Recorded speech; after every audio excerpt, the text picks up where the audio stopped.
Histórias da História.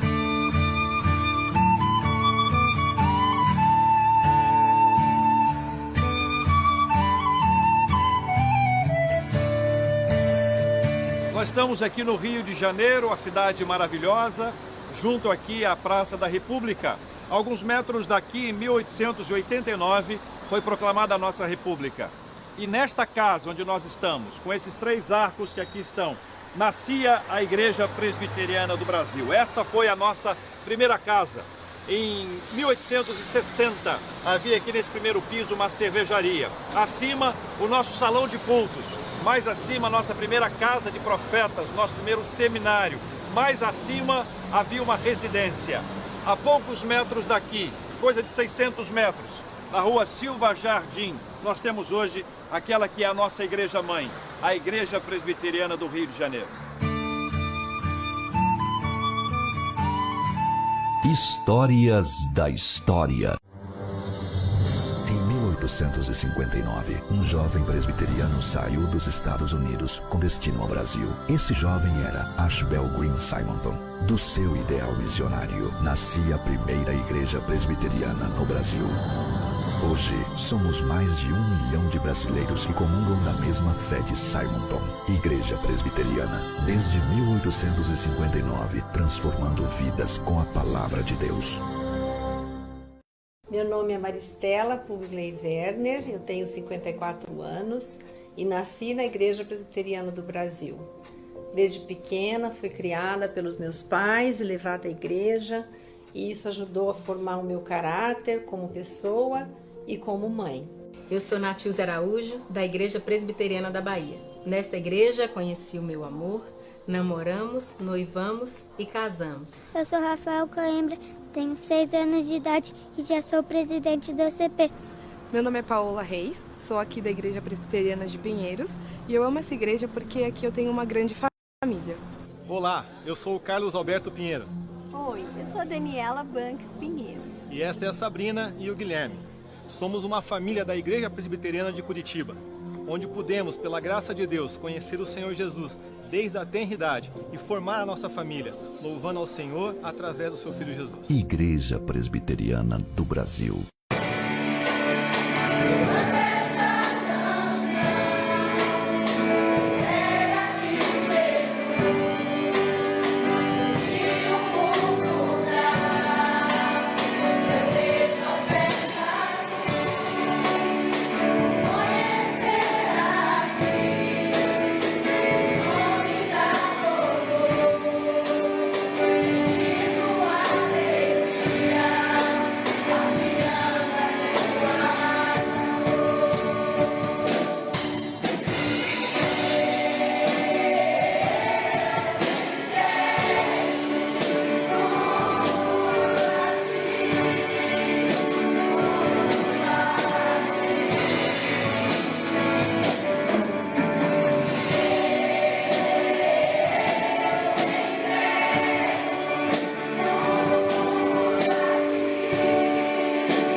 Irmãos, boa noite. Que o Espírito Santo do nosso Deus possa estar nos convencendo do pecado, da justiça e do juízo, de maneira tal que possamos estar prestando um culto agradável ao Senhor. Vamos orar ao nosso Deus? Senhor Deus, bendito Pai, nós te damos graças, Pai, pela vida que o Senhor tem nos dado até neste momento presente. Pai, nós te damos graça porque estamos na casa do Senhor para oferecer um culto ao Senhor, porque o Senhor é o nosso Deus e nós não temos outro Deus além do Senhor. Pai, nós estamos nessa consciência de que o Senhor também está conosco, está presente nesse culto. Dá que todos os atos deste culto seja agradável ao Senhor. Pai, nós te louvamos, nós te agradecemos e te bendizemos, em nome de Jesus. Amém. Vamos abrir as nossas Bíblias, irmãos, em Atos dos Apóstolos, capítulo 2.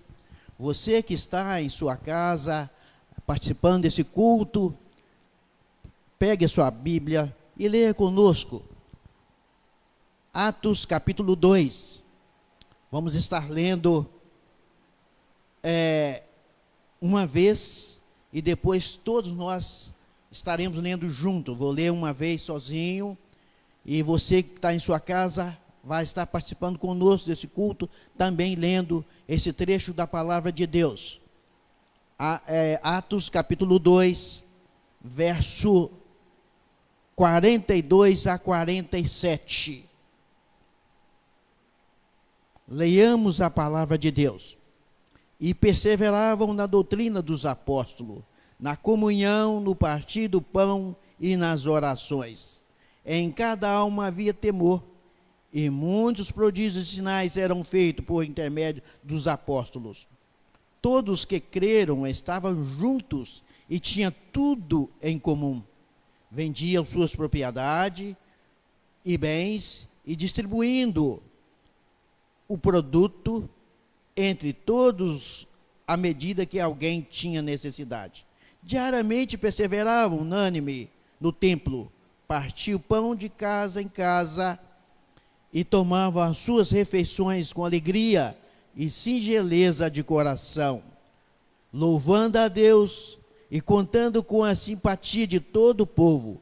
Enquanto isso, acrescentava-lhe o Senhor dia a dia os que iam sendo salvos. Agora, irmãos, vamos todos ler em uma só voz esse trecho da palavra de Deus, Atos capítulo 2, versos 42 a 47. E eu sei que está em sua casa também, leia com a gente, participe com a gente. Vamos lá? E perseverava na doutrina dos apóstolos, e na comunhão, no partir do pão e nas orações. Em cada alma havia temor, e muitos prodígios, sinais eram feitos por intermédio dos apóstolos. Todos que creram estavam juntos e tinham tudo em comum. Vendia as suas propriedades e bem, distribuindo produto entre todos, à medida que alguém tinha necessidade.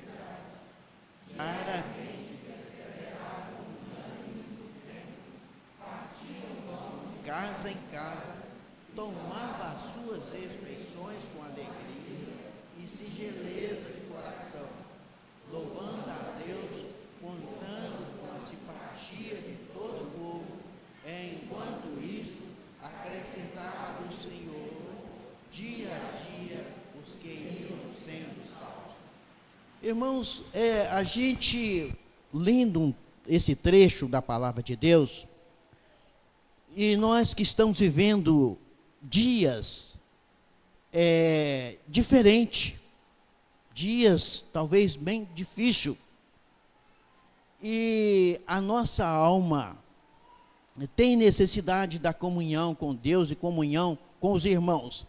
E algumas coisas que essa igreja primitiva, essa igreja do Senhor Jesus praticava, nós estamos mais do que nunca com necessidade de estar praticando algumas coisas que nós vamos falar aqui. O verso 42 diz assim: perseverava na doutrina dos apóstolos.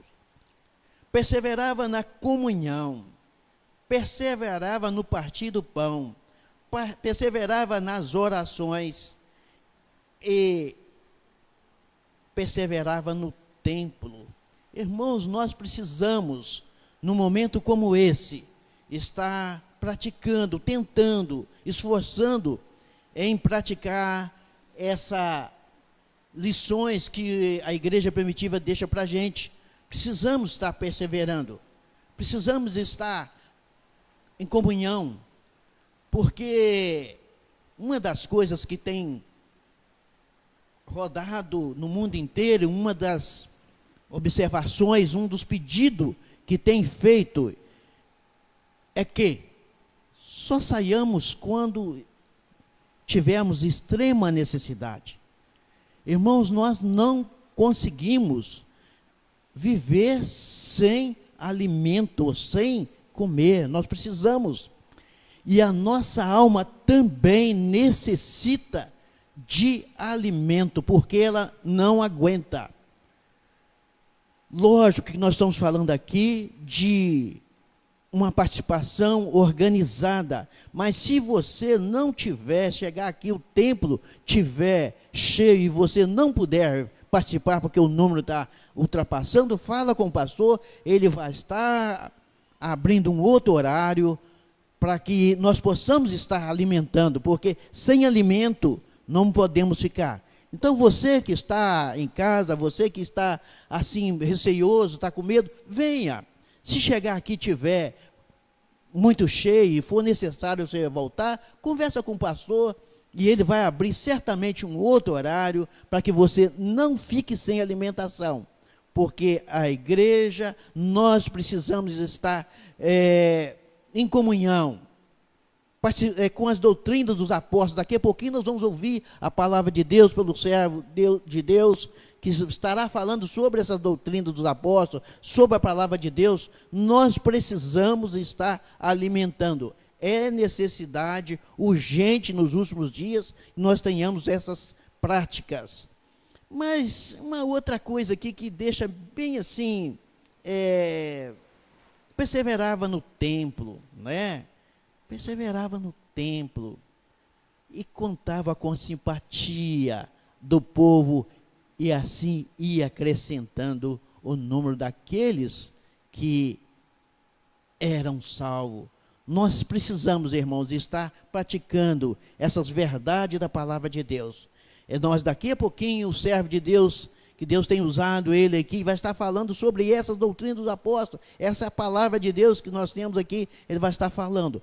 Nós precisamos estar alertas.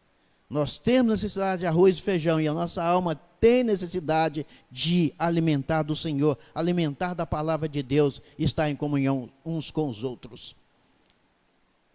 Irmãos, nós vamos estar agora passando a palavra à equipe de louvor que vai estar louvando a Deus. Nós queremos já de antemão agradecer as pessoas que estão participando conosco, ao nosso querido pregador, que tem muita ligação com esta igreja, pois o avô dele, presbítero na sexta igreja, também tem parte aqui na organização dessa igreja, e ele então também é parte da igreja Monte Sinai. E Deus tem usado ele aqui nessa igreja, e eu creio que vai usar também hoje. Desde já, muito obrigado. Ele vai fazer a apresentação da sua companheira aqui, que está conosco nesta noite. Também, irmãos, antes do conjunto cantar os seus 3 hinos, vamos chamar aqui o nosso irmão e querido presbítero Christian, que esteve ali em Guiné-Bissau um tempo, ele está rouco, não vai poder falar nada hoje.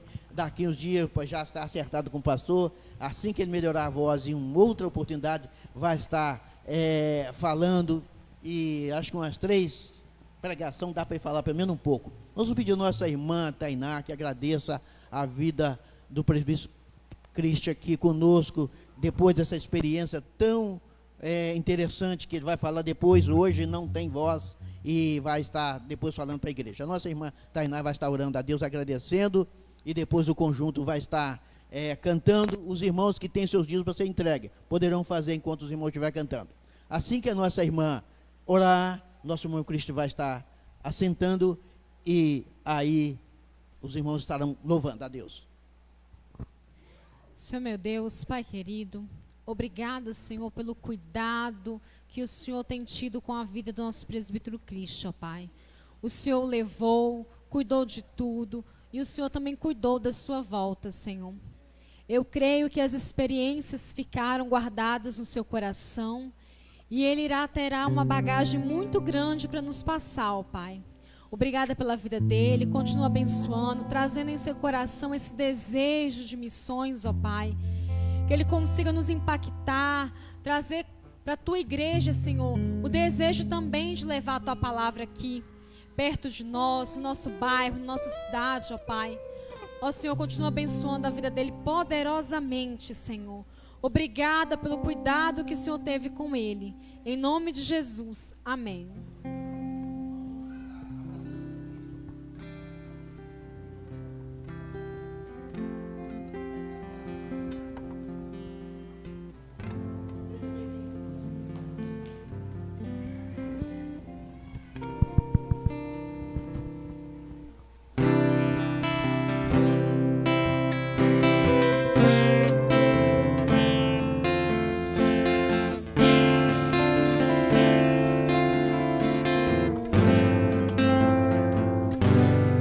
Digno és de glória e louvores,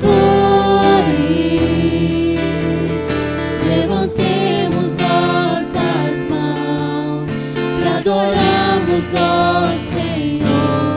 Digno és de glória e louvores,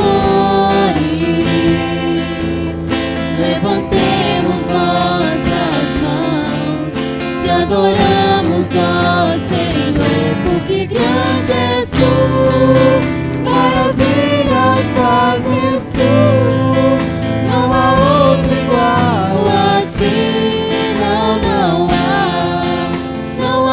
outro igual a ti, grande és tu, maravilhas fazes tu, não há outro igual a ti, não há outro igual a ti.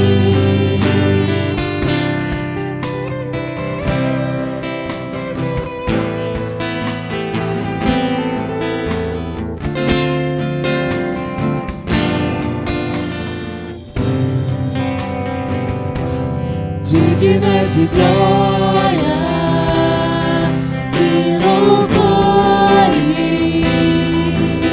levantemos nossas mãos, te adoramos, ó Senhor, porque grande és tu, maravilhas fazes tu, não há outro igual a ti, não há outro igual a ti, porque grande és tu, maravilhas fazes tu, não há outro igual a ti, não há outro igual a ti.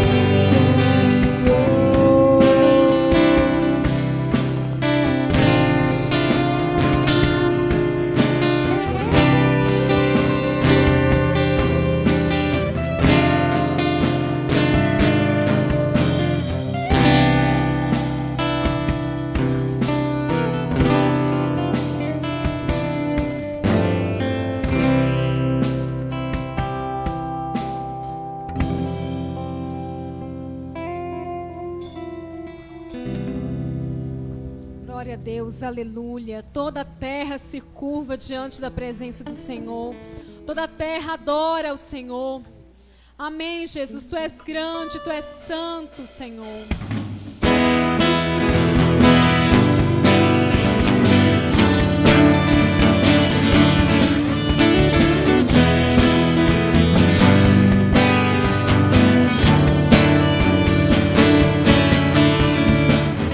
Toda a terra está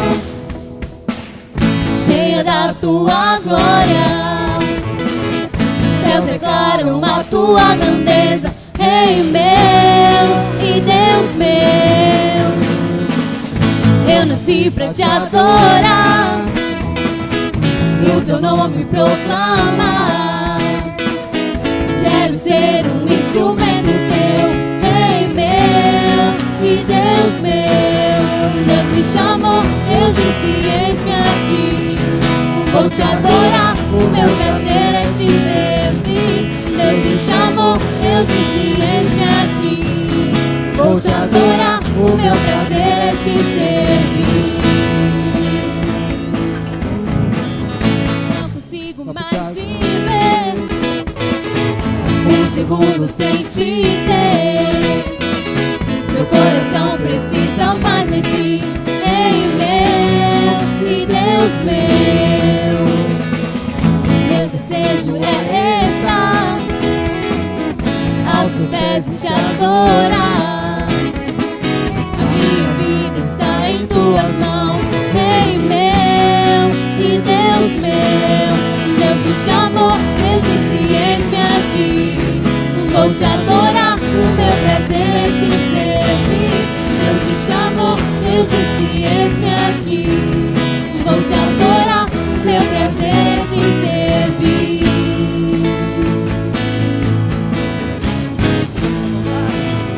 Tua vontade é o que eu mais quero, cumpre-me o teu querer. Tua vontade é o que eu mais quero, cumpre-me o teu querer. Deus me chamou, eu disse eis-me aqui. Vou te adorar, o meu prazer é te servir. Deus me chamou, eu disse eis-me aqui. Vou te adorar, o meu prazer é te servir.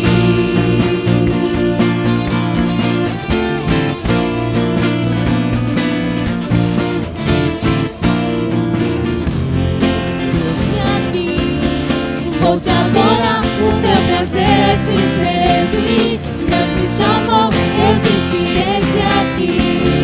Vou te adorar, o meu prazer é te servir.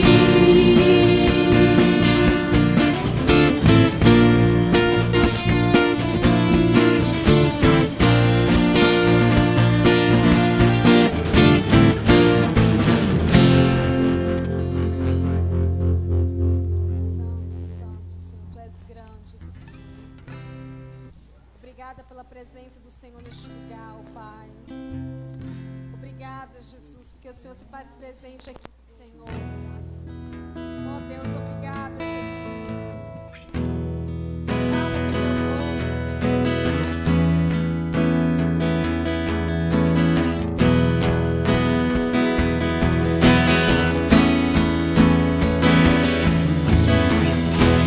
Tua presença reunimos-nos aqui, contemplamos tua face, reunimos-nos aqui. Em tua presença reunimos-nos aqui, contemplamos tua face e rendemos-nos a ti. Pois um dia a tua morte trouxe vida a todos nós, nos deu completo acesso ao coração do Pai. Jesus, em tua presença reunimos-nos aqui, contemplamos tua face e rendemos-nos a ti. Pois um dia a tua morte trouxe vida a todos nós, e nos deu completo acesso ao coração do Pai. O véu que separava já não separa mais. A luz que outrora apagada agora brilha, cada dia brilha mais. Só pra te adorar e fazer teu nome grande e te dar o louvor que é devido.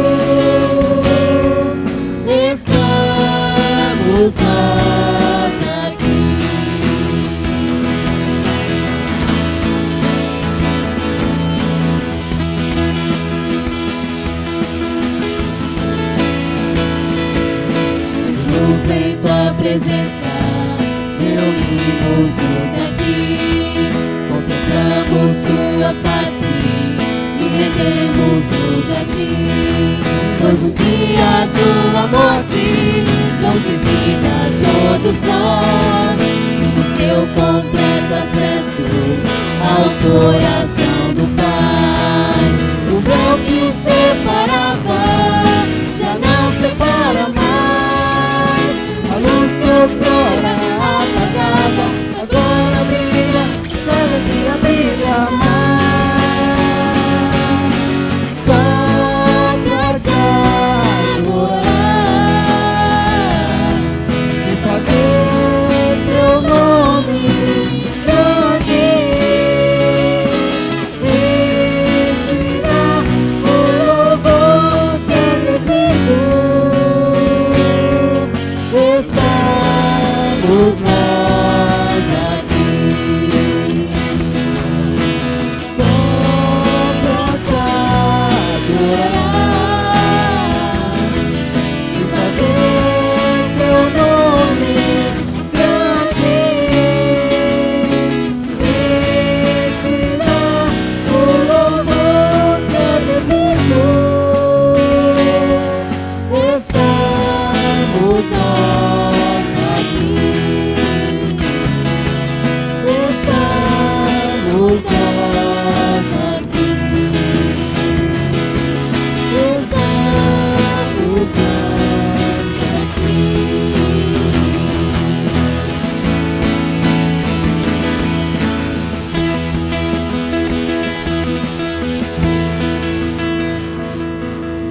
Amém, Jesus. Glória a Deus. Ó Senhor, se nós ficarmos aqui a noite toda, o ano inteiro, não conseguiríamos te dar o louvor que realmente é devido ao Senhor. Porque o Senhor é digno de toda honra, o Senhor é digno de toda glória, todo louvor, Pai. Obrigada, Senhor, porque o Senhor se faz presente neste lugar. Mesmo nós sendo falhos, incapazes e tão mesquinhas, o Senhor continua nos abençoando com a tua presença. Obrigada, Senhor, pelos dízimos, pelas ofertas aqui entregues. Obrigada, Senhor, porque o Senhor tem derramado bênçãos, apesar de muitos ainda não compreenderem essa promessa. Obrigada por essa noite. Obrigada por esse louvor que é simples.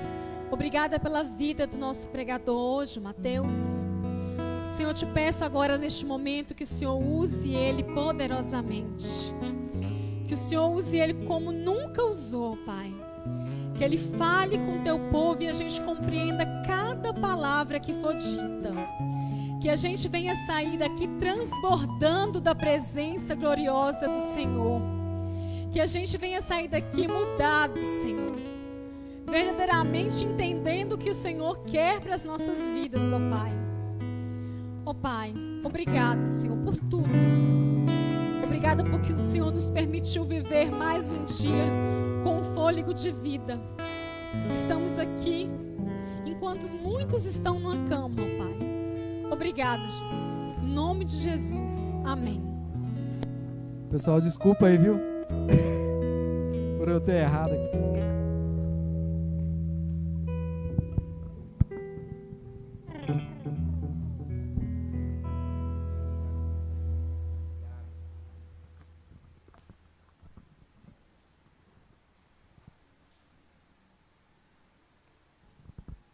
Irmãos, como nós já dissemos no início, nosso irmão querido, diácono Wesley Mateus, o pastor chama mais ele de Mateus, não só pela a raiz, né, de ser essa igreja, mas também porque a nossa igreja aprendeu a gostar do nosso querido irmão, e Deus tenha assim usado o servo dele aqui nessa igreja. E eu vou pedir à nossa irmã Priscila, a menina, nossa irmã já orou pelo o diácono. Agora você vai orar para aquelas pessoas, Priscila, que não tiveram condição realmente de estar aqui, porque por motivo justo, que você possa estar orando ao Senhor, que abençoa essas pessoas, conforta, consola e anima na presença do Senhor. Ó Deus, como é bom estarmos aqui na casa do Senhor. Isso nos traz ânimo, renova as nossas forças. Ó Deus, e nós te agradecemos. Sim. Temos vivido dias muito difíceis, dias de tribulação, mas o Senhor tem nos sustentado, tem nos fortalecido, tem sido o nosso auxílio, o nosso socorro bem presente. As tuas misericórdias por nós têm se renovado todos os dias. Receba a nossa gratidão, ó Pai, por isso. Abençoe os nossos irmãos que estão em casa. Ó Deus, que o Senhor também possa reanimá-los, fortalecê-los, sustentá-los, ó Pai, na rocha que é o Senhor. Ó Deus, cuide dos corações atribulados, cuide, ó Deus, das mentes que estão, ó Deus, sufocadas, abafadas, ó Deus, com medo. Em nome de Jesus, que o Senhor traga a tua paz, que excede todo e qualquer entendimento, e que o Senhor guarde os nossos corações, ó Pai, de todo temor, de toda ansiedade, de toda preocupação excessiva que esses dias têm nos trazido. Conserve os nossos irmãos, ó Pai, e que eles possam serem abençoados pelo Senhor e retornarem à comunhão aqui na tua casa. Abençoe o nosso irmão que irá pregar agora, que o Espírito Santo do Senhor possa nos comunicar a verdade que o Senhor quer nos transmitir nessa noite. Em nome de Jesus. Amém.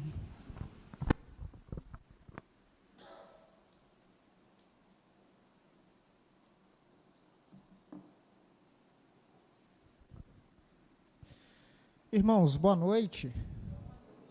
É um prazer, mais uma vez, poder estar aqui com vocês, atendendo ao pedido do pastor João, que Deus possa estar abençoando a vida da igreja, a vida do pastor, a vida de todos os presbíteros, diáconos.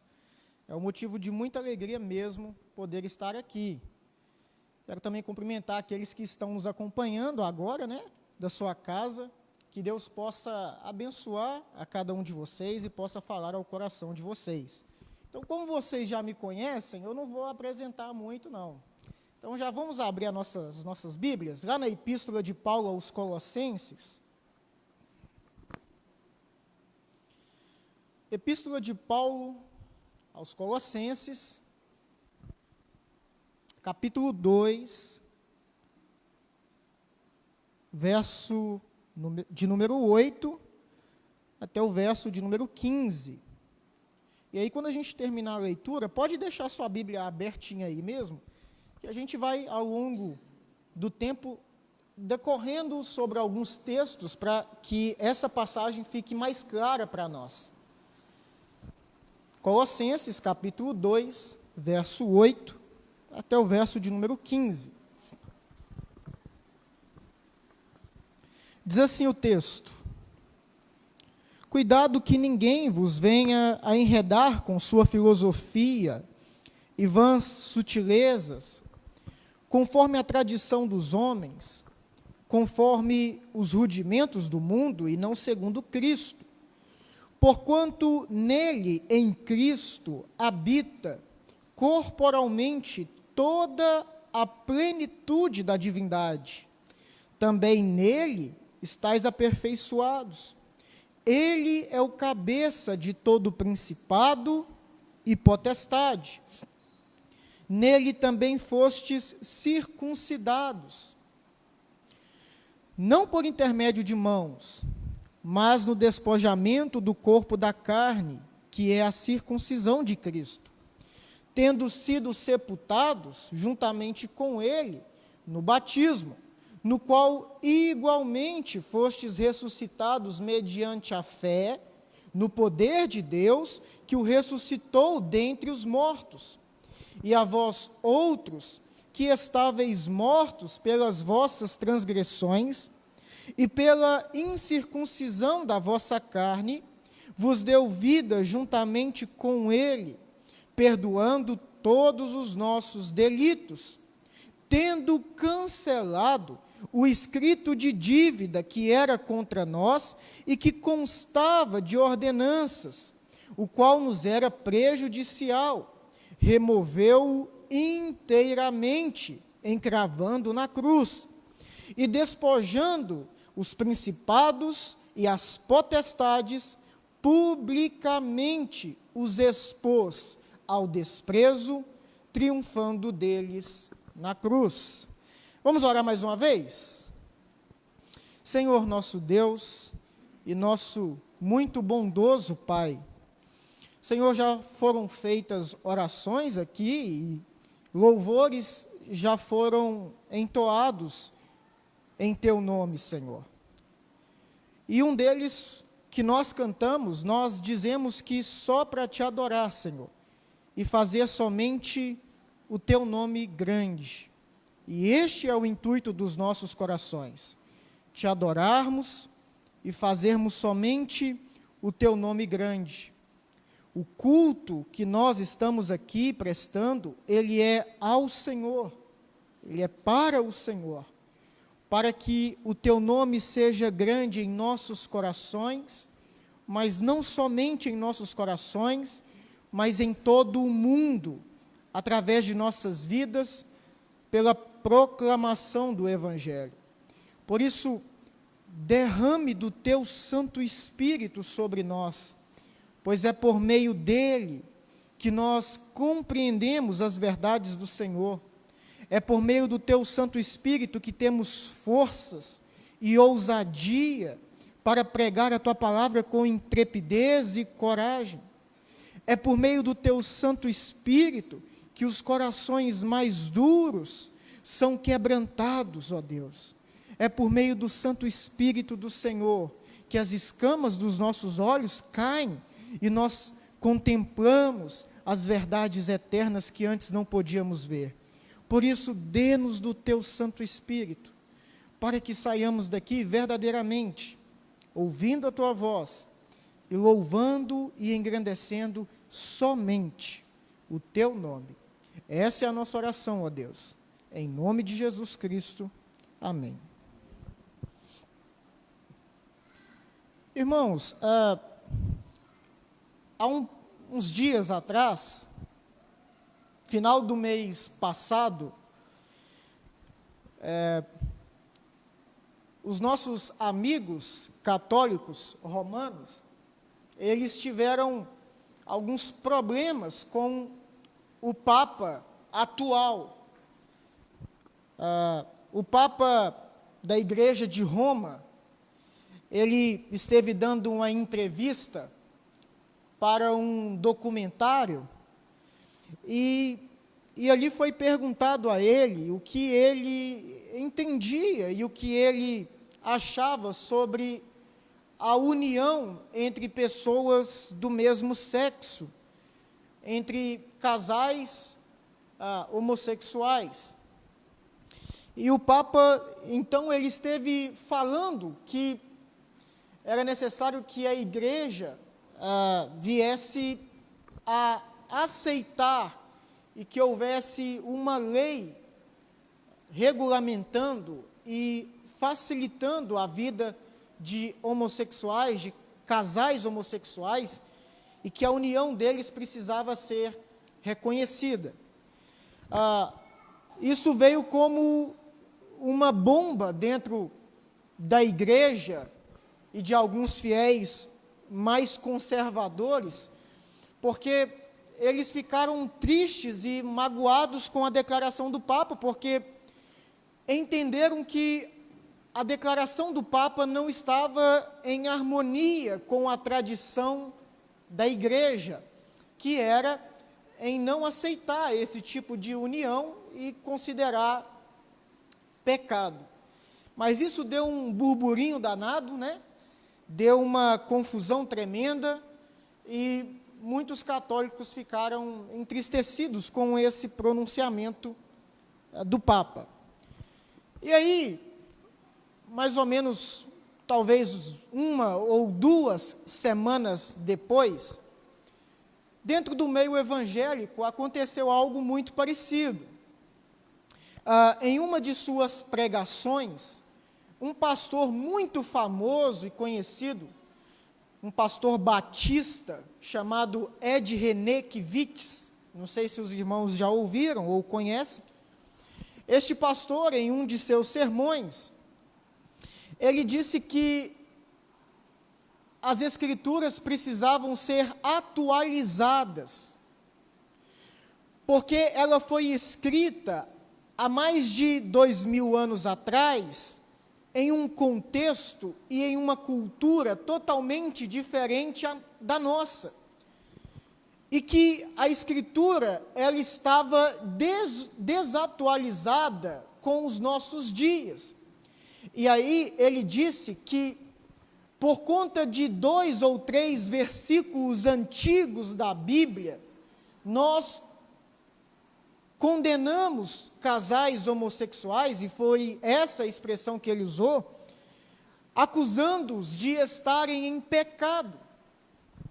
Mas que nós precisamos rever os nossos conceitos, e não somente rever os nossos conceitos, mas também atualizar as Escrituras, porque elas estão atrasadas, elas não comunicam, talvez, com tanta clareza a uma sociedade moderna como a nossa. E isso também causou um burburinho muito grande dentro do meio evangélico, principalmente no meio batista, por causa dessa declaração do pastor Ed René, de que a Bíblia, ela não é atual, mas ela precisa ser atualizada, e ela deve se encaixar com as necessidades e as urgências dos nossos dias. Então, dito isto, quando nós olhamos para o texto de Colossenses, capítulo 2, que é o texto que nós lemos, nós percebemos que pessoas com intenções malignas e intenções erradas no meio da igreja sempre existiram. Não é algo novo, não é algo particular somente dos nossos dias, mas gente que estava dentro da igreja e queria subverter a fé da igreja e mudar os costumes da igreja, essas pessoas sempre existiram. Ed René, papas, pessoas desse tipo aí, que querem desvirtuar a verdadeira mensagem do Evangelho, elas existiam também no período do apóstolo Paulo. Se você olhar bem o capítulo 2, olha o que Paulo diz no verso 4 do capítulo 2. Ele diz assim, olha: assim digo, para que ninguém vos engane com raciocínios falazes. Ou seja, pessoas que tinham um ensinamento contrário, ensinamento falacioso, doutrinas erradas, elas sempre existiram. E na época de Paulo, era também muito constante isso. Quer ver só? Dentro da igreja de Colossenses, haviam pessoas que defendiam adoração aos anjos. Havia um grupo dentro da igreja de Colossenses que defendia que nós, para nos achegarmos a Deus, nós precisávamos de seres intermediários, seres que nos ligassem a Deus. E esses seres eram os anjos. E para que os anjos fizessem isso, nós precisávamos cultuá-los, adorá-los. Olhe comigo no verso 18 do capítulo 2. Olha o que Paulo diz. Paulo diz assim, verso 18: ninguém se faça árbitro contra vós outros, pretextando humildade e culto dos anjos, baseando-se em visões, enfatuando sem motivo algum na sua mente carnal. Então, dentro daquela igreja, havia gente que estava querendo cultuar anjos. Se aqui a gente está no nosso tempo, nós temos pastores que querem atualizar a Bíblia. Lá a gente tinha cristãos querendo adorar e cultuar anjos. Mas a baderna não parava por aí. Havia também pessoas que queriam judaizar a fé cristã. Pessoas que diziam o seguinte: olha, somente a fé em Jesus não basta. Você precisa continuar guardando os sábados.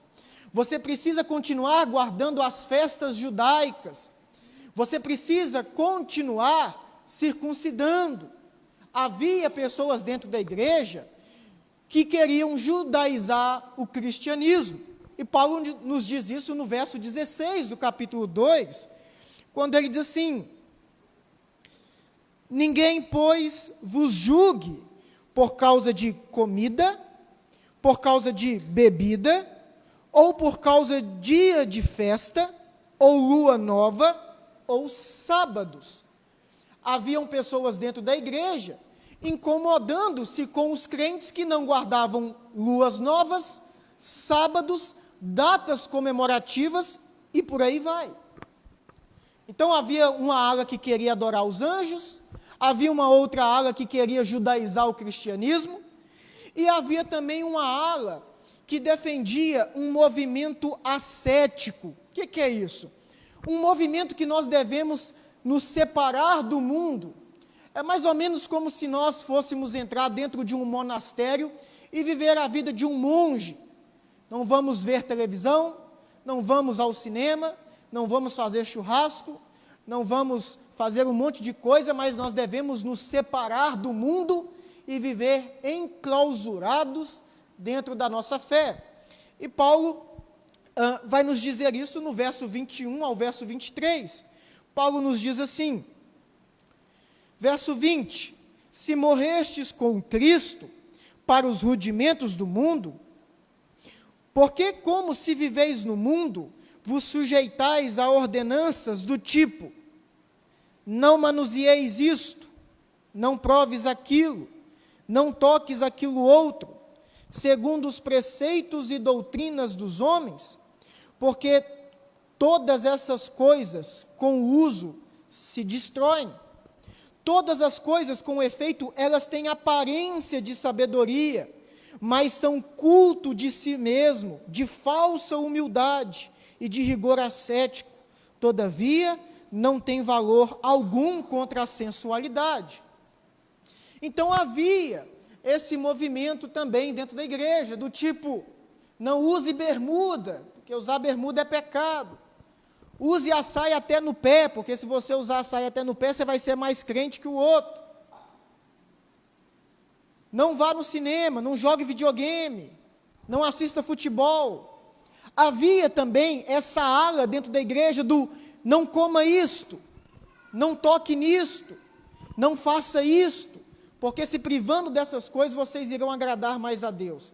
Então, perceba que dentro da igreja de Colossenses, havia movimentos contrários à palavra de Deus que estavam surgindo e precisavam ser combatidos. Então, é por este motivo que Paulo vai escrever o capítulo 2. É com essa intenção de combater estes falsos ensinamentos que Paulo vai então escrever o capítulo 2 de Colossenses. E ele vai mostrar no capítulo 2 de Colossenses que Cristo é a verdadeira sabedoria que nós temos. Nós não precisamos de outra sabedoria. Nós não precisamos de outras filosofias. Nós não precisamos de outros conhecimentos. Mas Cristo, para a nossa salvação, é totalmente suficiente.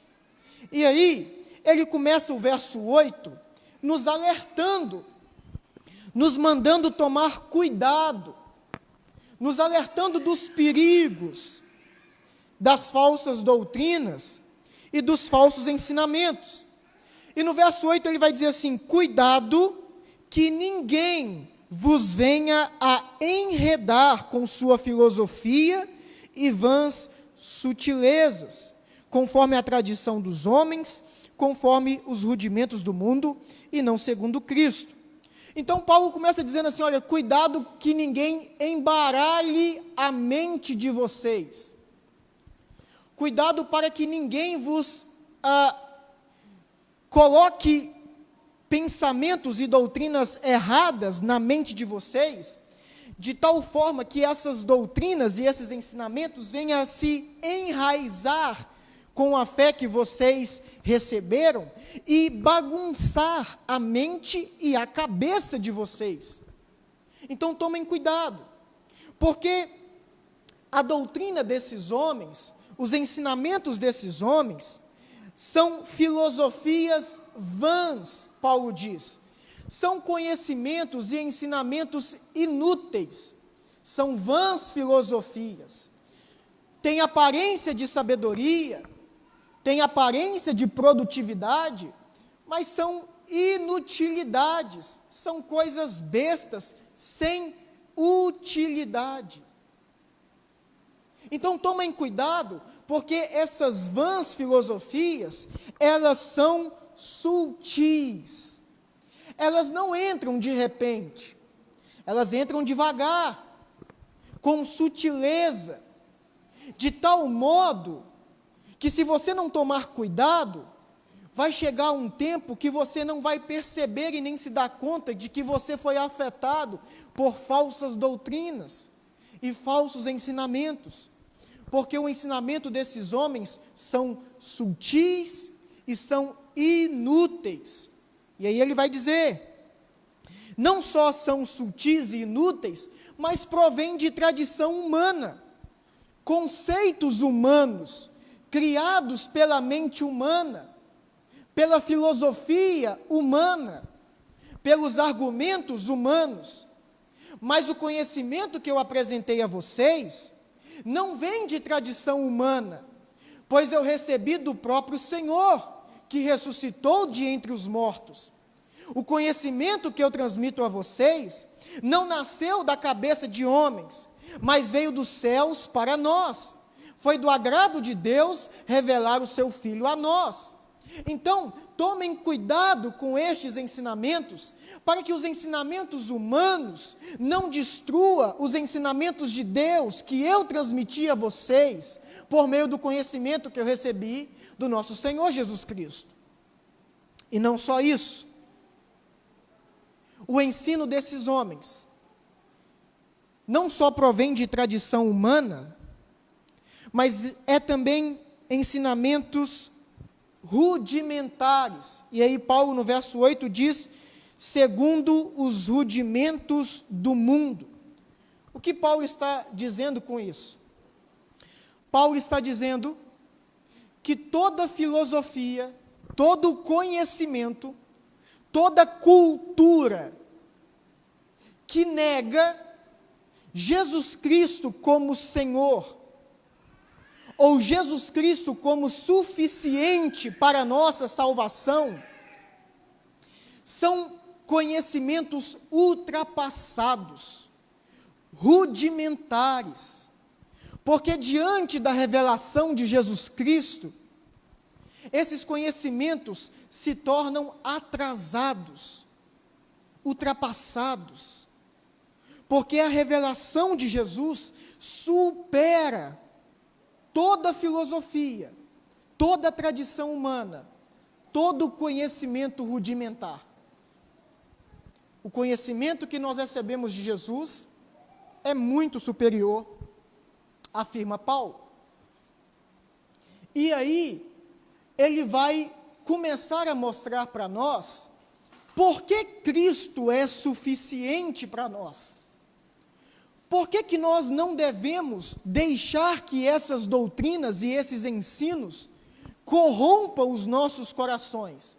E aí Paulo, ele vai mostrar que Cristo é suficiente para nós, porque ele é 100% homem e 100% Deus. Paulo, no verso 9, ele vai defender a humanidade e ele vai defender a divindade de Jesus Cristo. O verso 9 diz assim, porquanto nele, em Jesus, habita corporalmente toda a plenitude da divindade.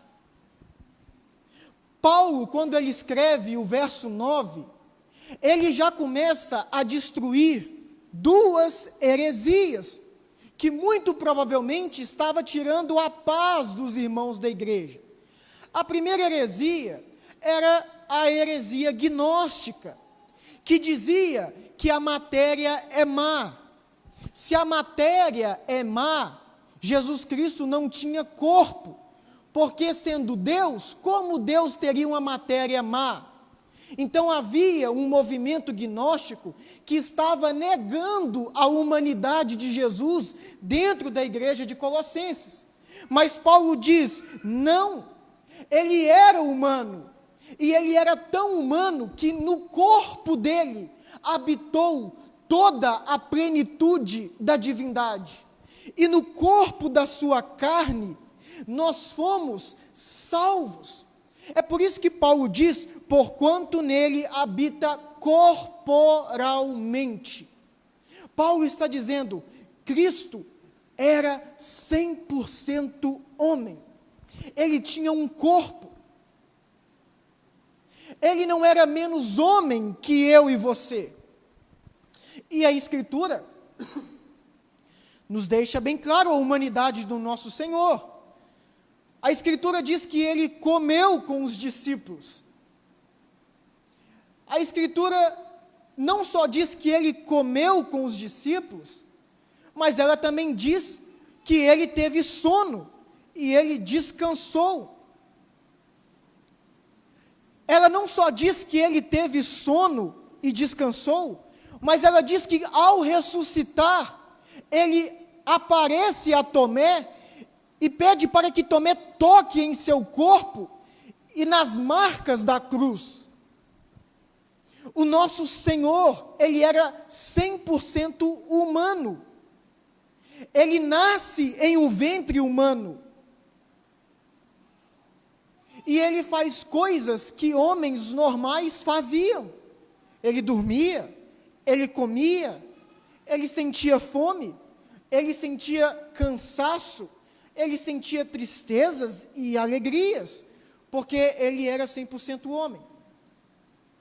Mas Paulo também nos diz que ele não era somente homem, mas Paulo nos assegura que naquele corpo habitava toda a plenitude da divindade. E aí Paulo vai quebrar outro argumento errado. Se por um lado tinha pessoas que negavam a humanidade de Jesus, por outro lado tinham pessoas que negavam a divindade de Jesus e diziam, olha, esse Jesus a qual vocês pregam, ele não é Deus, ele parece ser Deus, mas ele não é Deus. Ele talvez pode ser superior aos anjos, mas Deus ele não é. E Paulo vem dizer, nos mostrando que ele era de fato Deus, que no corpo dele habitava não somente 30% da divindade, não somente 60% da divindade, mas no corpo dele habitava toda a plenitude da divindade. Paulo está dizendo que Jesus Cristo, ele não era menos Deus do que o Espírito Santo, e nem menos Deus que o Pai, mas igualmente ele era 100% Deus, porque nele habitava toda a plenitude da divindade. E a Escritura nos mostra também que ele era Deus. Ele perdoou pecados. Perdoar pecados não é coisa que homens como eu e você podem fazer, somente Deus. Ele deu ordens ao vento e ao mar, e estes lhe obedeceram. Dar ordem à criação e a criação se submeter, não é coisa de homens fazerem isto, somente Deus pode fazer. ressuscitar de entre os mortos pelo poder do Espírito, somente Deus tem poder para isso. Ressuscitar os mortos, somente Deus tem esse poder. Em diversas passagens, Cristo não somente nos mostra a sua humanidade, mas Ele também vem nos mostrando a sua divindade, mostrando que Ele era o Cristo, o Filho de Deus. Então Paulo nos diz que Cristo é suficiente, porque Ele é homem, mas também é Deus. E como homem e Deus, Ele pode e pôde fazer um sacrifício perfeito e vicário na cruz, como homem representando a humanidade, e como Deus com poder para receber a ira e os pecados de toda a humanidade sobre os seus ombros. É por isso que o seu sacrifício é perfeito, porque na cruz estava um homem que era Deus, um Deus que era homem, 100% homem e 100% Deus. E aí, do verso 10 em diante, ele vai trabalhar agora a questão dos principados e potestades. Paulo, no verso 10, ele vai dizer o seguinte: também nele estáis aperfeiçoados. Ele é o cabeça de todo principado e de toda potestade. Paulo, ele vem dizendo assim, olha, em Cristo vocês estão aperfeiçoados. Ou seja, vocês não precisam de um conhecimento maior para serem aperfeiçoados. Vocês não precisam cultuar anjos para serem aperfeiçoados. Vocês não precisam guardar sábados, luas novas, festas para serem aperfeiçoados.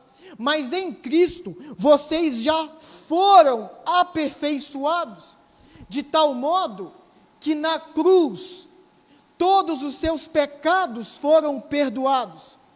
De maneira que na cruz, os pecados passados, os pecados presentes e os pecados futuros que iremos cometer, já foram perdoados. A obra de Jesus na cruz, ela é completa, porque nele estamos aperfeiçoados. E aí ele vai dizer, Cristo, preste bem atenção, é o cabeça de todo principado e potestade. Lembra do pessoal que queria cultuar aos anjos, dentro da igreja, aos Colossenses? Paulo aqui está dizendo que todo principado e toda potestade estão debaixo da autoridade de Jesus Cristo. É por isso que Paulo diz que ele é o cabeça, ele é a cabeça de todo principado e potestade. A palavra cabeça é muito usada no Novo Testamento. A Escritura diz que Cristo é o cabeça da igreja. Ela diz que Deus é o cabeça de Cristo. Ela diz que o marido é o cabeça da mulher. E a palavra cabeça no grego é kephale. E ela traz a ideia de alguém que tem autoridade sobre outro. Alguém que está numa posição de autoridade. Deus Pai está numa posição de autoridade ao Deus Filho. Cristo está numa posição de autoridade para com a igreja, porque Ele é o cabeça da igreja, Ele é o Senhor da igreja. E o marido está numa posição de autoridade para com a mulher, porque ele é o cabeça da mulher.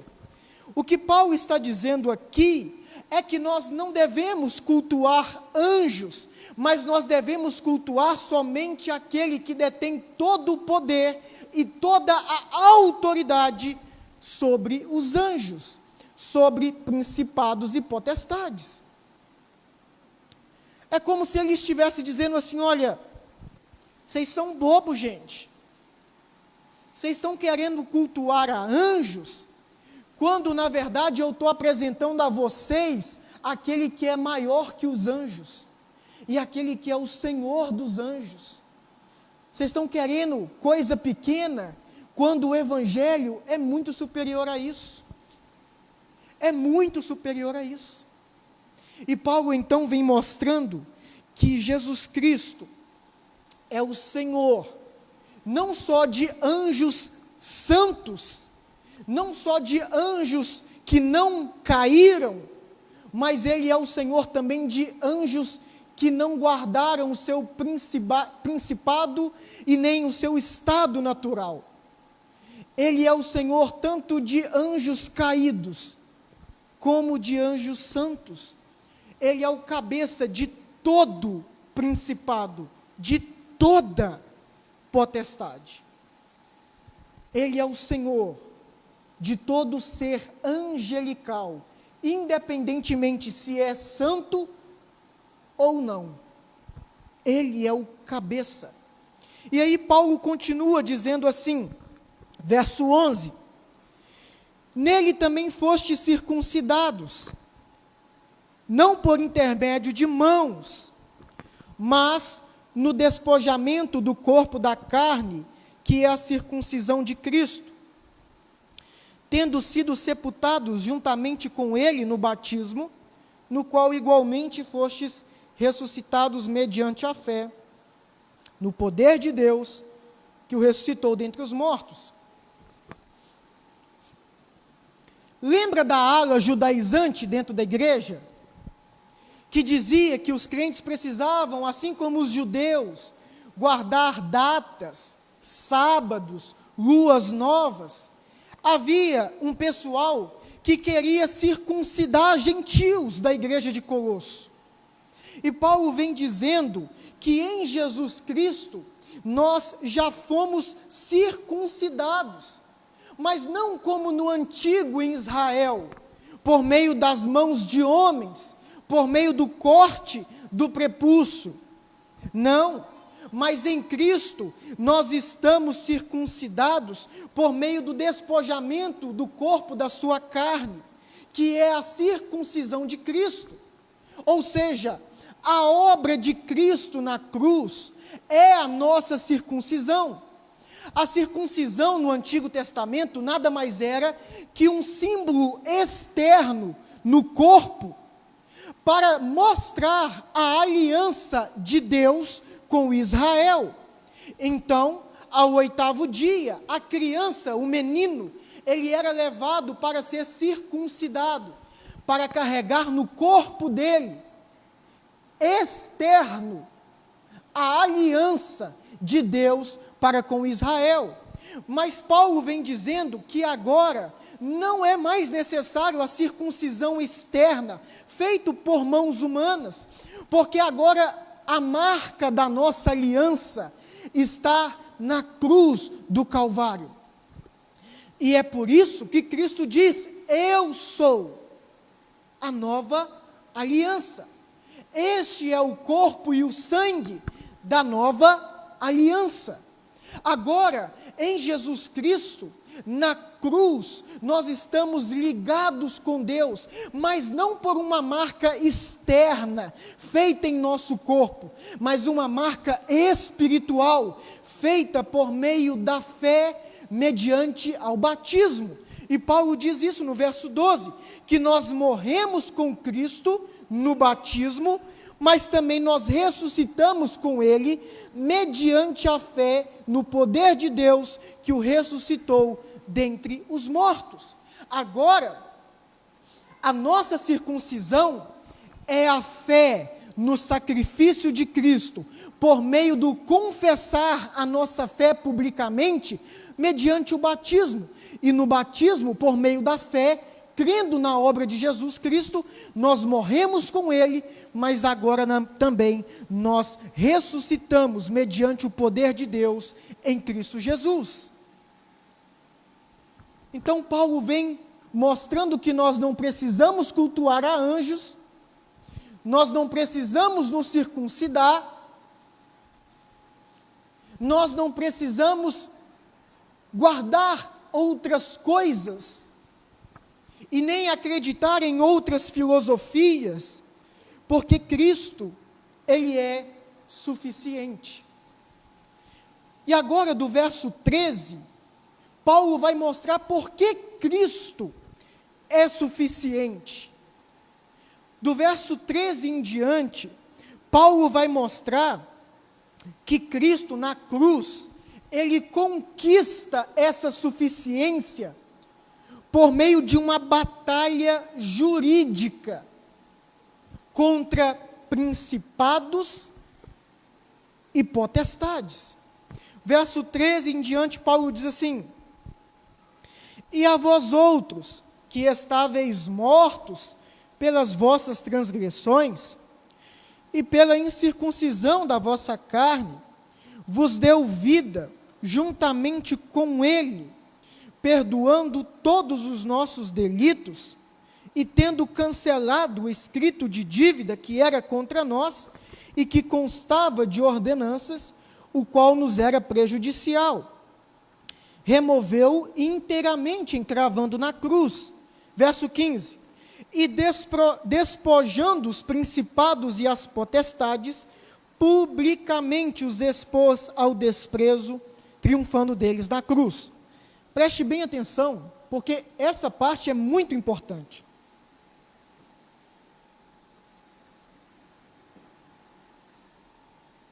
Você já se perguntou por que é que Jesus teve que morrer na cruz para a gente ser salvo? Por que Ele teve que padecer no madeiro para que nós pudéssemos alcançar salvação? Você já se fez essa pergunta? Qual era a necessidade que tinha dele fazer isto? Essa é uma pergunta importante que nós precisamos fazer para entender o porquê Cristo teve que fazer o que fez. No verso 15, Paulo diz que Cristo, Ele despoja principados e potestades. E Ele os expõe publicamente ao desprezo e triunfa deles na cruz. Ora, Paulo usa um termo militar aqui, o despojar. Lembra as batalhas de Davi? Quando Davi vencia um outro exército, um exército inimigo, o que é que Davi e os seus soldados faziam com os despojos do inimigo? Ou matava gado, homens, mulheres, ou tomavam para si. O que Paulo está dizendo é que houve uma batalha jurídica entre Cristo e os principados e as potestades. E nessa batalha Cristo sai vitorioso. E Ele tira tudo o que o exército inimigo tinha. Ele despoja os principados e potestades. E Ele não só despoja, como Ele triunfa deles na cruz e os expõe ao desprezo. Então, se Cristo fez isso na cruz, é porque Satanás, principados e potestades, tinham certas legalidades e autoridades que antes da vinda de Cristo, ele possuía. E Jesus, ele encarna, e ele se faz homem, justamente para desfazer essa obra maligna. ele vem aqui justamente para destronar o inimigo, para tirar do inimigo aquilo que ele tinha autoridade para fazer. E quais autoridades eram essa que o diabo tinha e que Jesus veio tomar dele? E que nessa batalha na cruz ele vence e despoja principados e potestades. O verso 14 diz que Jesus na cruz cancelou o escrito de dívida que era contra nós e que constava de ordenanças. Satanás, antes da vinda de Jesus, ele tinha legitimidade para nos acusar diante de Deus, usando a lei de Deus contra nós. É por isso que Paulo diz que na cruz ele cancelou todo escrito de dívida. A ideia aqui é de um documento escrito à mão, e que ele muito provavelmente usava contra nós, e nos acusava diante de Deus. E aí eu te convido a você a abrir alguns textos para você perceber o que é que Cristo veio fazer na cruz, quando Paulo diz que na cruz ele despojou principados e potestades, e ele triunfou sobre eles na cruz. Abra comigo em Gênesis.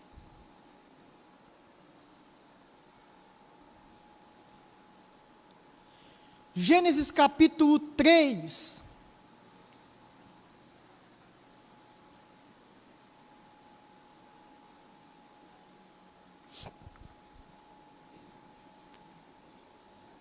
Gênesis capítulo 3, verso 13, diz assim: Disse o Senhor Deus à mulher: Que é isto que fizeste? Respondeu a mulher: A serpente me enganou e eu comi. Lá no jardim, Satanás ele é bem sucedido enganando a humanidade. Ele engana Eva, e Eva, enganada, dá o fruto ao seu marido Adão. E a partir daquele momento que eles comem do fruto, eles pecam contra Deus, e a humanidade entra em pecado. E Satanás, por ser o instrumento daquele pecado, por meio de uma serpente, ele conquista autoridade sobre a humanidade.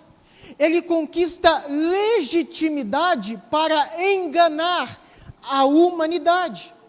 Assim como ele havia enganado Eva, agora ele passa a enganar todos os povos, todas as nações, todos os homens começam a cair no engano da serpente. E isso é tão verdadeiro e tão comum que João, em Apocalipse, ele vai relatar exatamente isso. Abra comigo em Apocalipse, capítulo 12.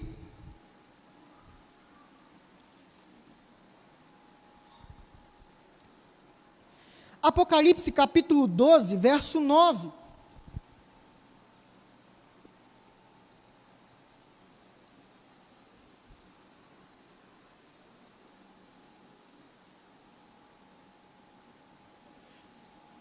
Apocalipse capítulo 2, verso 9, diz assim: olha o que João diz.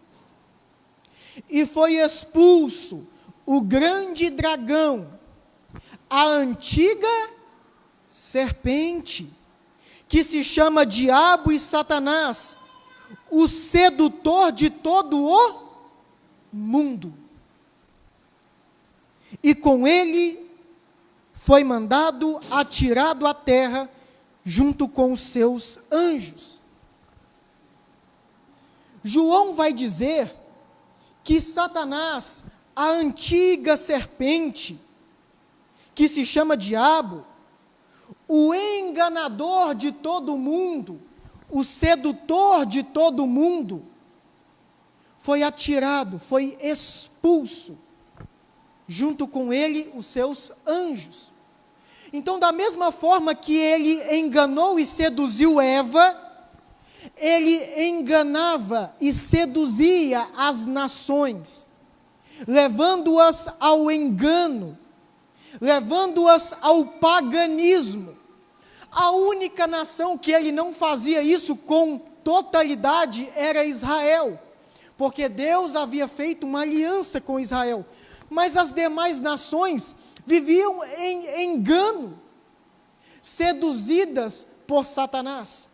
Então, antes da vinda de Jesus, preste bem atenção, Satanás tinha legitimidade para enganar os povos, para enganar as nações, porque ele conquista isso lá em Gênesis, quando ele é eficaz, enganando Eva. Então, ele tinha essa legitimidade. Mas ele não só tinha isso. A Escritura vai nos dizer que ele também tinha livre acesso aos céus e à terra. Satanás não é expulso dos céus em Gênesis. Ele não é banido dos céus em Gênesis. Não. Pelo contrário. Ele continua tendo livre acesso aos céus e à terra, porque ele tinha legitimidade para fazer tal coisa. Perceba que é uma batalha jurídica, legal, por legitimidade, não é uma batalha por poder, porque ele não teria condições de batalhar com Deus mediante poder, mas é uma batalha jurídica. É por isso que Cristo teve que cumprir toda a lei. Era uma batalha legal, por legitimidade. Abra comigo o livro de Jó.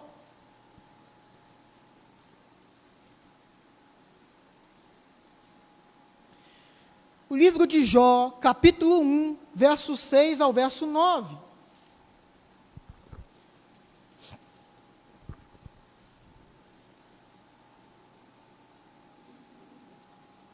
Livro de Jó, capítulo 1, versos 6 e 9, diz assim: num dia em que os filhos de Deus vieram apresentar-se perante o Senhor, veio também Satanás entre eles. Então perguntou o Senhor a Satanás: de onde vens? Satanás respondeu ao Senhor e disse: de rodear a terra e passear por ela. Capítulo 2, num dia, de novo, em que os filhos de Deus vieram apresentar-se perante o Senhor, veio também Satanás entre eles apresentar-se perante o Senhor. Então o Senhor disse a Satanás: de onde vens? Respondeu Satanás ao Senhor e disse: de rodear a terra e passear por ela. O livro de Jó nos mostra que constantemente Deus fazia reuniões com os seus anjos. E nessas reuniões, Deus chamava os anjos para prestar-lhe contas. E dentro dessas reuniões e prestação de contas, Satanás ele também ia, e ele também estava entre os filhos de Deus.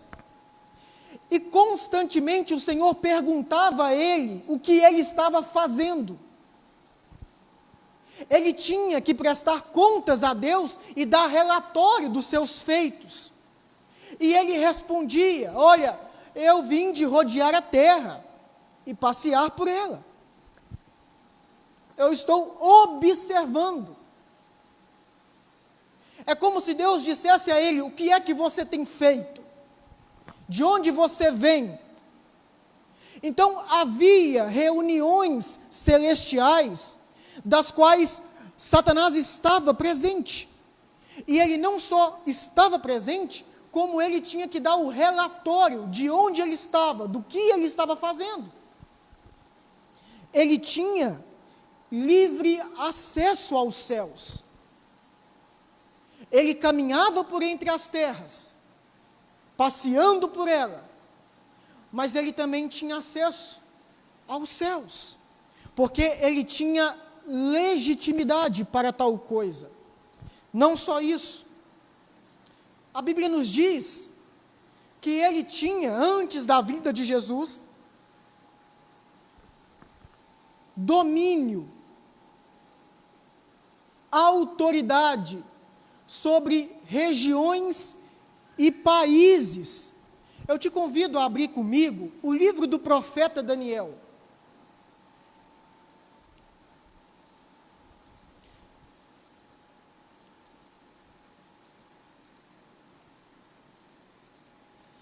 Livro do profeta Daniel, capítulo 13.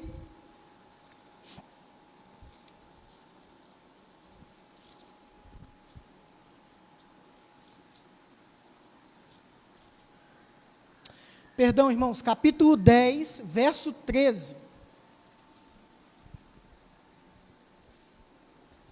Profeta Daniel, capítulo 10, verso 13. Diz assim, ó: mas o príncipe do reino da Pérsia me resistiu por 21 dias. Porém, Miguel, um dos primeiros príncipes, veio para ajudar-me, e eu obtive vitória sobre os reis da Pérsia. Verso 20. E ele disse: sabes por que eu vim a ti? Eu tornarei a pelejar contra o príncipe dos persas, e saindo eu, eis que virá o príncipe da Grécia. O texto de Daniel vai dizer que o Senhor havia mandado Gabriel entregar a mensagem a Daniel. Só que, durante um período muito grande, o anjo Gabriel foi impedido de levar a mensagem a Daniel. E o anjo Gabriel diz que o que havia impedido de chegar com a mensagem de Deus eram os príncipes da Pérsia e príncipes da Grécia. Principados e potestades que agiam na região da Pérsia, Babilônia, onde Daniel estava cativo com o povo judeu, e o principado da Grécia. E Deus teve que mandar o anjo Miguel socorrer o anjo Gabriel nessa peleja. Porque Satanás controlava e mantinha sob a sua custódia a Pérsia e a Grécia. E houve uma batalha entre os anjos de Deus contra esses príncipes da Pérsia e da Grécia, para que a mensagem chegasse até Daniel. Perceba o controle que ele mantinha sobre regiões e nações, o domínio que ele tinha, o poder que ele exercia sobre povos. Abra comigo, para você entender melhor, o Evangelho de Marcos. Marcos capítulo 5.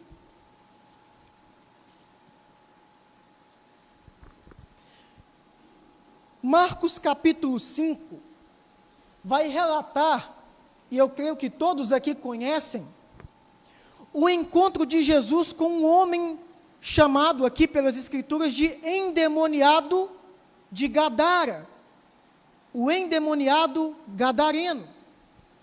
Todos conhecem essa passagem. E a Escritura diz que este homem era tão possesso por demônios, que não havia correntes e nem cadeias que pudessem aprisioná-lo. Jesus, então, vai de encontro a este homem endemoniado. E então ali há um diálogo entre Jesus e aqueles espíritos malignos que estavam naquele homem. E o diálogo começa no verso 9. E Jesus pergunta assim, e perguntou-lhe Jesus, qual é o teu nome?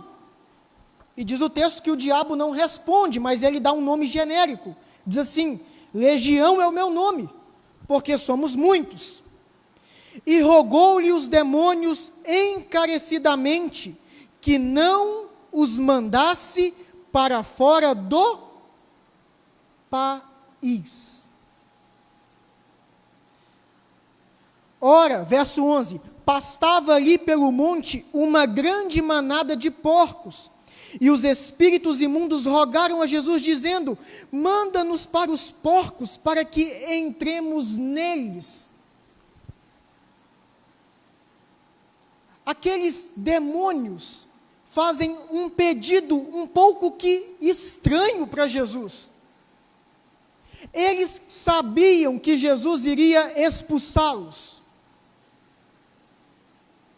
Mas eles fazem um pedido: olha, nós te rogamos, não nos expulse para fora deste país. Permita que fiquemos aqui. Está vendo aqueles porcos, Jesus? Não nos mande para fora do país, não. Deixe com que entremos nos porcos. E Jesus, curiosamente, atende o pedido daqueles espíritos imundos e permite com que eles entrem nos porcos, porque ainda não havia chegado a hora de Jesus os destronar e tirar deles todas as autoridades que eles tinham sobre regiões, sobre países, sobre lugares, sobre territórios. E Jesus vem justamente para isso, para arrancar da mão dele toda a autoridade e legalidade que ele exercia sobre os homens ao enganá-los e sobre as regiões ao escravizá-los na cegueira e na idolatria e longe de Deus. Não só isso. Antes da vinda de Jesus, Satanás, ele tinha autoridade ou legalidade para nos acusar diante de Deus. Ele chegava até Deus, como ele fez com Jó. Jó só te serve porque o Senhor guarda ele. Jó, ele não te serve em vão, ele te serve por interesse. Apocalipse vai nos dizer exatamente isso. Apocalipse capítulo 12, verso 10.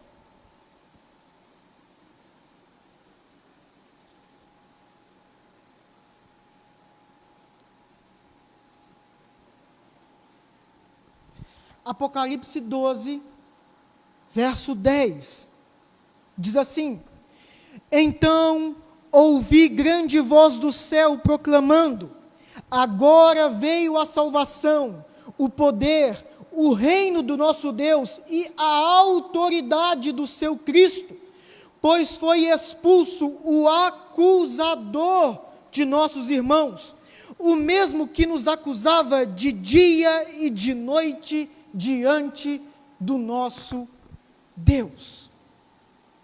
Foi expulso o acusador que nos acusava de dia e de noite diante do nosso Deus. E para nós concluirmos, ele tinha autoridade sobre os reinos do mundo. O Evangelho de Lucas, capítulo 4,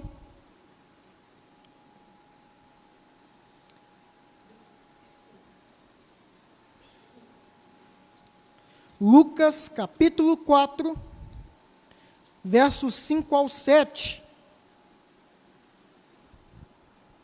diz assim: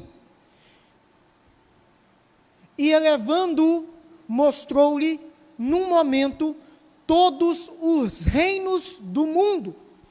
E disse-lhe o diabo a Jesus: dar-te-ei toda esta autoridade e a glória destes reinos, porque ela me foi entregue e eu dou a quem eu quiser. Satanás apresenta-se a Jesus como sendo aquele que tem toda a autoridade nos reinos, porque ele recebeu essa autoridade e ele dá as glórias deste reino a quem ele quiser. E ele faz a proposta a Jesus: se você se curvar e me adorar, tudo isto eu vou te dar, porque eu tenho autoridade.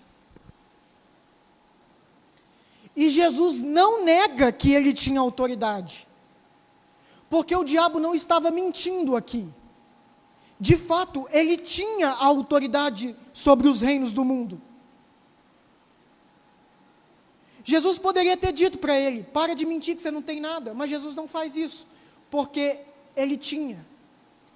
E é por isso que lá em Colossenses capítulo 2, Paulo disse que ele despojou os principados e as potestades,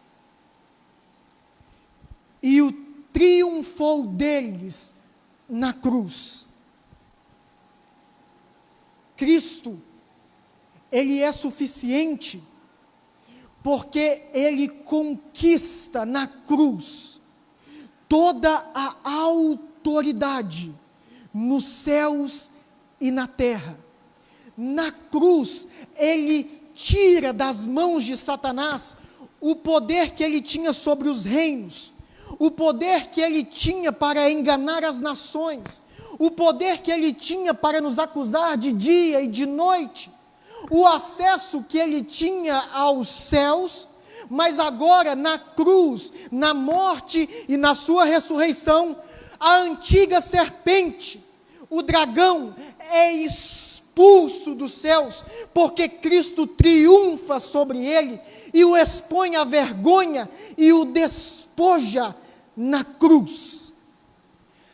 Toda a autoridade que ele tinha, agora Cristo diz aos discípulos o seguinte: ide e pregai o evangelho, porque toda a autoridade me foi dada nos céus e na terra.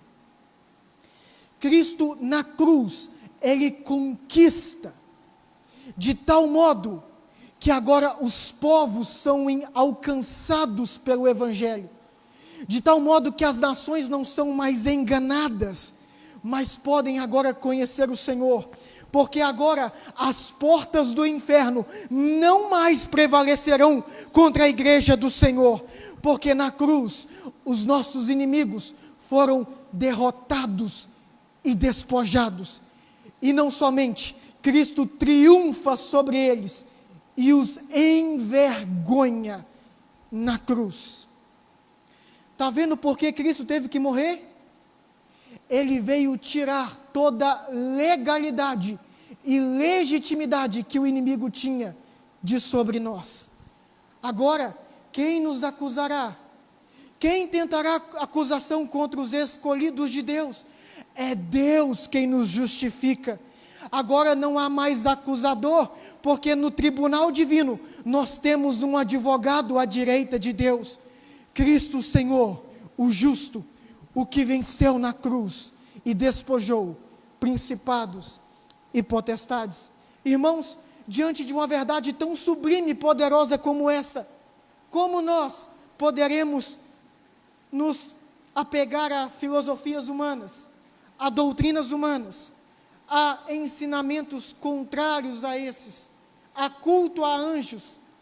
Não há como, porque o Evangelho é superior a todas essas coisas. Amém? Que Deus assim nos abençoe. Vamos orar? Ó Deus, nós louvamos o Teu nome, nós engrandecemos o nome do Senhor, porque de fato nós somos um povo privilegiado, ó Deus. De fato nós somos um povo especial, não por nós mesmos, mas pela obra de Cristo na cruz. Tudo que Cristo conquistou por nós. Por isso nós te agradecemos, Senhor. E queremos dizer que o Senhor é suficiente. Queremos dizer que o Senhor é único em nossa vida. Queremos dizer, ó Deus, que nós não precisamos de mais nenhum conhecimento, nenhuma outra revelação que não seja esta do Evangelho, para alcançarmos salvação no Senhor. Porque nós acreditamos que o Senhor é suficiente. Nós não precisamos de óleos ungidos, de anjos, de águas bentas, de campanhas, de sal grosso. Nós não precisamos de ir até Israel, nadar no Rio Jordão. Nós não precisamos guardar dias, datas, épocas, porque nós acreditamos na tua suficiência e na tua obra na cruz. Por isso, ó Deus, nos preserve nesta verdade, sabendo que o lema da reforma continua vivo, somente Cristo, porque o Senhor nos conquistou no Calvário, o Senhor nos tirou do império das trevas, o Senhor nos comprou com precioso sangue, o Senhor rasgou o escrito de dívida que constava contra nós, e agora não andamos mais no reino das trevas, mas graças ao Senhor e ao Teu Filho, nós andamos no reino do Teu amor, Senhor, porque o Senhor despojou principados e potestades, o Senhor triunfou sobre eles na cruz, porque o Senhor foi obediente até a morte, morte de cruz. Aleluia! Oh Deus, graças nós te damos, porque nós somos um povo alegre e feliz, porque no Senhor estamos santificados e completos. Ainda que nos falta dinheiro, ainda que nos falte riquezas e saúde e reinos, nós temos a Ti, ó Deus. Ainda que a pandemia se alastre e nos falte vacina, nós temos o Senhor, e isso nos basta. O nosso coração se alegra, porque nós temos a Ti, ó Deus. Nos dê suficiência em nossa alma do Senhor. Faça-nos entender que ainda que dias maus venham sobre nós, o Senhor é suficiente, o Senhor é nossa alegria. Alegrai-vos no Senhor em todo o tempo, diz o apóstolo. Ó Deus, o Senhor nos comprou com precioso sangue, por isso somos um povo feliz e alegre. Continue abençoando esta igreja, fazendo com que ela entenda que o Senhor é suficiente para que ela sobreviva, que ela não precisa de mais nada, mas somente de Cristo e sua obra. Dê-nos uma semana, Senhor, de alegria, entendendo esta verdade. Que o Senhor nos abençoe e nos guarde, em nome de Jesus. Amém, ó Deus. Que Deus abençoe. Estão dispensados, o culto terminou. Que Deus abençoe os irmãos.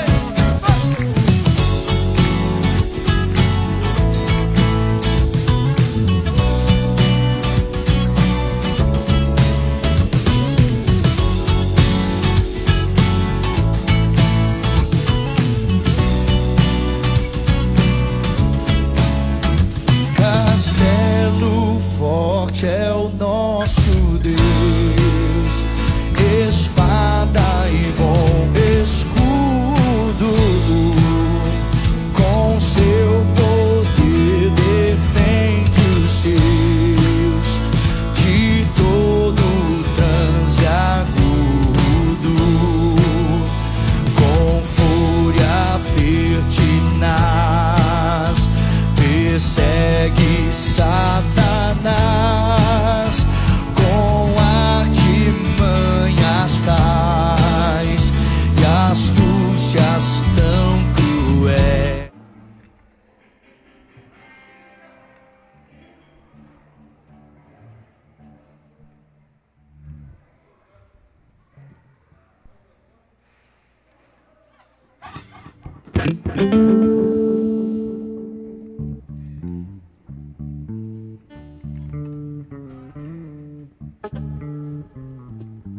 Thank you.